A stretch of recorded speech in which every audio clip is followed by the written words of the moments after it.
ఒక చిన్న గ్రామంలో అమ్ము అనే పాప ఉండేది. అమ్ము చాలా మౌనంగా ఉండేది. పాఠశాలలో ఎవ్వరితోనూ ఎక్కువగా మాట్లాడేది కాదు.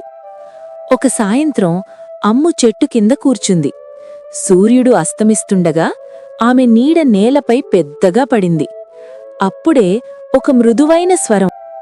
నువ్వెందుకు ఇంత మౌనంగా ఉన్నావు? అమ్ము భయపడలేదు. చూసి చూసి ఆ స్వరం ఆమె నీడ నుంచే వస్తోంది. ఎవ్వరూ నన్ను అర్థం చేసుకోరు. అమ్ము చెప్పింది. నీడ నవ్వుతూ అంది, నువ్వు మాట్లాడితేనే వాళ్ళకి తెలుస్తుంది కదా. ఆ రోజు నుంచి ప్రతి సాయంత్రం అమ్ము తన నీడతో మాట్లాడేది. తన భయాలు, తన కలలు, తన బాధలు అన్నీ చెప్పేది. కొన్ని రోజులకి అమ్ము స్కూల్లో కూడా మెల్లగా మాట్లాడటం మొదలుపెట్టింది. స్నేహితులు పెరిగారు. ఆమె నవ్వు తిరిగి వచ్చింది.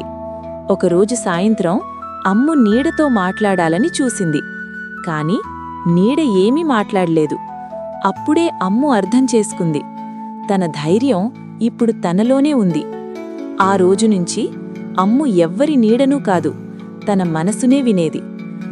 మనలో ఉన్న ధైర్యం మనకు స్నేహితుడే.